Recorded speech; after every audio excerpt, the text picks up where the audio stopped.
Welcome back guys, selamat datang kembali di channel review Just Luckman ya. Untuk kalian yang pertama kali nonton video di channel Just Luckman, saya ucapkan selamat datang. Buat kalian yang sudah pernah, selamat datang ya ke channel Just Luckman, ke channel review ini. Oke, hari ini kita akan mereview HP, yaitu HP Vivo V23e ya, versi E dari namanya V23e. Ini merupakan versi lebih like-nya daripada V23 ya. Kemarin kita sudah mereview HP Vivo, yaitu sama serinya V23, Vivo V23 Pro. Videonya ada di pojok kanan atas ya, bisa kalian klik video tersebut. Nah, sebelum video ini dimulai, alangkah baiknya jika kalian untuk like, share, dan subscribe ke channel ini. Tombol subscribe ada di pojok kanan bawah ya. Bisa kalian klik subscribe dan nyalakan tombol notifikasi ya, lonceng notifikasi agar tidak ketinggalan video lainnya. Tanpa panjang lebar, langsung kita mulai ke videonya, oke? Baiklah, Vivo V23e. HP ini merupakan HP yang termasuk cukup baru ya, baru dirilis ya tahun kemarin, bulan-bulan akhir ya, kuartal keempat ya, masih belum ada setengah tahun lah istilahnya untuk HP ini di Indonesia ya. Oke, yaitu ya ini tadi November ya, 2021 November 9 ya, masih belum genap setengah tahun di Indonesia, jadi bisa dibilang termasuk baru. Namun untuk harganya sendiri sudah turun, yaitu dari awal perilisannya mungkin sekitar 4.400.000, sekarang sudah 4.100.000 lah. Sekitar itu. Apa saja spesifikasinya kita bahas di sini ya. Untuk networknya yaitu masih menggunakan 4G, belum 5G. Mungkin itu bagi sebagian orang kurang ya, karena di era 5G ini HP-HP 5G sangat dicari. Ya, bukan sangat dicari, bukan semua orang lah, tapi sebagian besar orang. Namun, ya itu tadi. 5G belum merata di Indonesia. Kebanyakan masih di kota-kota besar seperti Jakarta, Bandung, Surabaya. Bahkan itu masih belum menutupi seluruh kota. Jadi, untuk fungsionalnya 5G masih belum termasuk yang bagus ya. Jadi, masih mayoritas ke 4G. Jadi, ini sangat bisa digunakan di seluruh Indonesia saat ini ya. Untuk networknya kan tadi ya, masih menggunakan 4G, masih belum 5G ya. Untuk bodinya sendiri dengan tinggi 160 mili, lebar 74 mili, dengan ketebalan cuma 7,4 mili, yang untuk di cm kan berarti tingginya 16 cm, lebarnya 7,5 cm, dengan ketebalan cuma 0,74 cm ya. Cukup tipis lah. Atau bisa dibilang cukup standar untuk HP-HP sekarang ya. Mungkin untuk tingginya sendiri kemungkinan agak rendah daripada HP-HP lainnya. Ini mempengaruhi ke ya besar layarnya, intinya itu. Dengan berat yang cukup ringan 172 gram, ya biasanya HP sekarang sudah 180, 107, 180, 200 graman lah. Tapi ini karena ukurannya yang sedikit lebih kecil daripada HP lainnya, jadi itu tadi. Untuk SIM-nya ya, hybrid dual SIM nano dual standby, ini agak drawback dari HP ini karena menggunakan slot SIM yang hybrid, yaitu gabungan antara SD card dan juga kartu SIM-nya ya. Jadi pilih salah satu, SD card atau kartu SIM. Jadi itu agak drawback bagi sebagian orang untuk ke HP ini. Untuk displaynya ya tipe AMOLED, sudah cukup bagus, meskipun belum Super AMOLED, ya lebih tinggi daripada OLED lah. AMOLED itu sudah bagus, termasuk bagus ya. Untuk ya AMOLED itu lebih hemat baterai dan juga lebih enak dipandangnya untuk daripada OLED ya, dengan refresh rate-nya lebih tinggi daripada OLED. Tapi ini belum atau tidak dicantumkannya di websitenya, yaitu di GSM Arena seperti biasa. Size-nya juga 6,4 inci, sedikit lebih kecil dari HP di luar sana yang 6,6 inci seperti tadi itu, yang tingginya kurang daripada HP di luar sana yang biasanya 100 ya 70, 168, ini cuma 160 mili ya, berakibat di size-nya tadi. Size layarnya 6,4 inci. Dengan screen to body ratio 83,8%, cukup standar. Dengan resolusi yang 1080 x 2400 pixel, cukup standar. Dengan kerapatan PPI-nya, kerapatan pixelnya, pixel per inci ya 409 pixel ya. Biasanya di luar sana 395 atau masih 400, ini cukup lebih tinggi lah. Sedikit, tapi sedikit. Dengan platform yang sudah menggunakan Android 11 dan juga UI Fun Touch 12, ya bisa di-upgrade lah ke Android 12 kemungkinan ya. Dengan chipset MediaTek Helio G96 12 nanometer.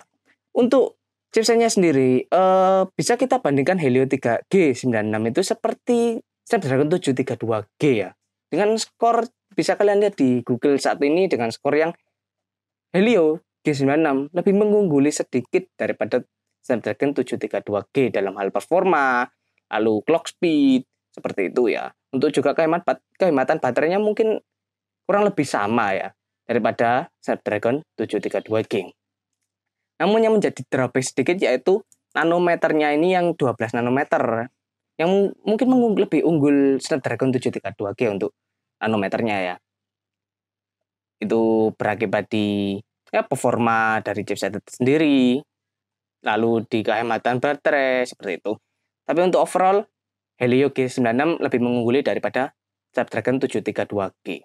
Oke. Dengan konfigurasi CPU octa-core yaitu 2x2,05 dan juga 6x2 ya. Seperti itu. Dengan GPU-nya Mali G57 MC2 ya, sudah terintegrasi dengan Helio G96.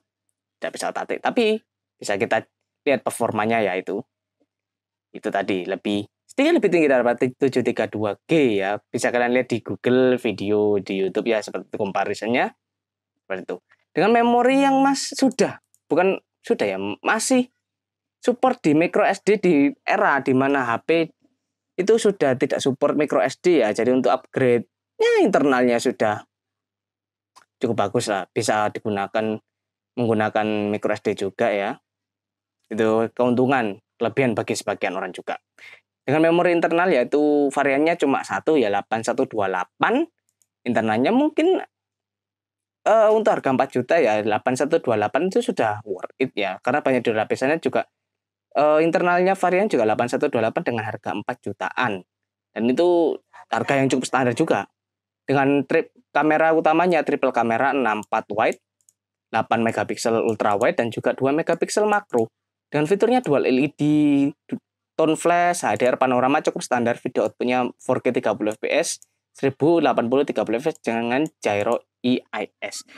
Kameranya cukup standar dengan konfigurasi 6482 ya, cukup standar dengan ya fitur-fiturnya masing-masing. Lalu untuk fungsi-fungsinya masing-masing cukup standar ya, itu karena kekuatan dari chipsetnya tadi yaitu Helio G96 itu tadi hanya bisa mumpuni di konfigurasi 64 megapiksel, 8 dan juga 2. Seperti itu. Tapi itu megapikselnya kurang lebihnya tidak terlalu pengaruh dah dengan hasil jepretan kamera atau video output dari sebuah kamera ya. Tapi itu berpengaruh sedikit mungkin.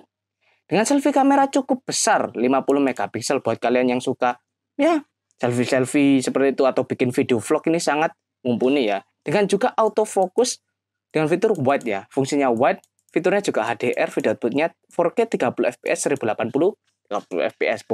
Ini sangat cocok untuk kalian yang konten kreator vlog atau cuma sekedar selfie biasa, sangat membantu ini kamera depannya ini karena sudah megapikselnya tinggi dengan autofocus dan segala fitur lainnya juga bisa membantu sekali ya. Dengan sound ya pasti ada loudspeakernya, namun tidak ada jack 3,5 mm, jadi tidak bisa nyambung ke ya headphone, earphone, headset seperti itu yang masih menggunakan jack. Jadi harus pakai benar-benar Bluetooth.